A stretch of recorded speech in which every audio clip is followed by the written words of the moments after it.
жашоосун алган түстүү шырдак үстүндө илгертен бери кыргыздын балдары чүкө ойноп чоңоюшкан. Аскарбек Аксакал да ата-бабалардан калган салтты кое бербей, күнүмдүк турмушта туш кийиш, шырдак сыяктуу экологиялык таза буюмдарды колдонуп келет. Муну өзү турмуштун тажрыйбасы көрсөтөт экен да. Кытайдык болобу, Турцияныкы болобу, даже Бельгияныкы болсо деле алардын жылуулукту сактаганы адамга берген таасири башкараак болот экен. Бул жылуураак да болот экен, анан колунан деген натуральный баары табигый нерселерден жасалган да. Ошондун үчүн адамга терс таасири жок деп айтса да болот. Буга чейин кыргыз шырдагына көбүнчө чет өлкөлүк жарандар гана кызыгып келишсе, учурда өзүбүздүн мекендештер арасында да модага айланган. Керек болсо чет өлкөлүк килем паластарга чейин шырдактын оюлары чүрүлүүдө. Айылда деле спрос, ар бир райондо өзүнчө туристтер барып атпайбы, спрос болуп калды. Бул натуральный, чистый натуральный продукциядан жасалгандан кийин кооздугунан дагы жылуулук берет экен деп бардыгы кызыгып, азыр ар бир кыргыз үй бүлөсү үйүбүзгө шырдак салабыз деп да калды. Бул шаар ичинде жашагандарда. Шырдакка чүрүлүүчү оюлар кыргыздын жашоосун чагылдырган философиялык кең дүйнө. Кол өнөрчүлөрдүн айтымында кыргыздар оюларга чүрүлүүчү өң түсүнө чейин чоң маани беришкен. Алалы кеңири колдонуучу жашыл менен кызыл түс. Алар бири-бири менен тең салмактагы балансты сактап, андан сырткары алардын мааниси көчмөн элдин жашоосунан кабар берген. Мисалы бул Кочкордун үйүсү деп атпайбы, илгертен ошол мал менен жазактаган экенбиз. Майрамкул Асаналиев 10 жылдан бери кыргыздын нукура таза кандуу тайганын өстүрөт. Кыргыз тайганын дүйнөнүн булуң бурчуна чейин даңазалаган. Азыр үйүнө чакан иш бөлмө ачып, кыргыздын калпак, шырдак, туш кийизине жаңыча орнаменттерди киргизсем деген ниети бар. Мисалы көрдүм, бул калпакты дагы атайын колго сайдырып атабыз. Бул жерде ар кандай көрдүм, жаңы бул көкөтүн байыркы ыйык тамгаларды. Көрдүм, бул жерде боз үйдүн жана түндүгү жатат.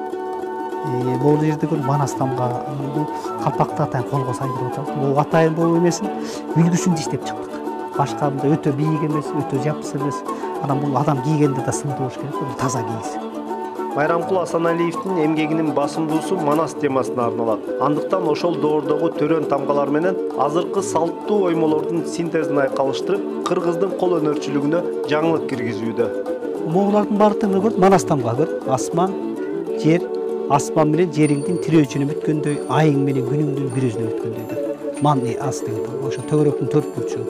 Ошол биздин ыйык жанагы тамгаларды акырдан ошол саймага ылайыктап ошол дизайндап атабыз. Саймак ар бири менен биздин менен ылайыктап атабыз. Шырдактын жасалгасына кайрылсак, эки түстөгү даяр кийизди алып, бири-бири менен беттеп текшилеп кесип, беттелген кийиздин төрт тарабы калың жип менен көктөлөт. Ортосунан да бир жүгүртүп көктөп койсо, оюну ойгондо жылышпай төп түшөт дейт ууздар. Андан соң көктөлгөн кийизди бетине саймалуу таштан алынган оюлар чүрүлөт. Бул кыял ою деп коет, адамдын өзүнүн ар кандай кыялдары менен. Анан кийин бадам ою деп коет экен, табак ою деп коет экен, анан жалпы оюм деп коет ошо. Анан бул муну кийин современный болуп дагы өзүнүн жарашыгына жараша да оюнда түшүрүп атпайлыбы? Шырдакты өлкөнүн ар кайсы регионунда ар кандайча жасашат. Айырмасы чөлкөмдүн климаттык шартына, ата-бабалардан келаткан уузчулук өнөрдүн сакталышына жана сырьёнун сапатына жараша болот. Анын шырыгы жок болот, жумгал менен кочкордун жок болот экен. Ал эми токтогулдуку болсо, артына булар кичине камыр чаптайт. Ысытылып туруп, артына камыр чаптайт. Ошол ысык кезинде ошонун артына жасалган камыр чаптап туруп, анан баттап туруп, анан токтогул тиги кочкор менен жумгалдыкына окшоштуруп, бул сырткы кийиз менен беттеги кийизди чогуу жармашкандан кийин анан булар жээкти үстүнө басат. Шырдак сулп жана көз шырдак деп экиге бөлүнөт. Сулп шырдакка ою көз болжол менен чүрүлөт. Илгери көбүнчө ушундай шырдактарды жасашкан. Сулп жасалган шырдакка караганда көз салынып жасалган шырдак жеңилирээк болот. Ошондой эле жасоодо тыкандык менен жасалат. Азыркы учурда килемдин бетинин түзүлүшү сымал кылып тегерек жана сүйрүүсүнөн келген тегерек заманбап шырдактарды жасап келишет.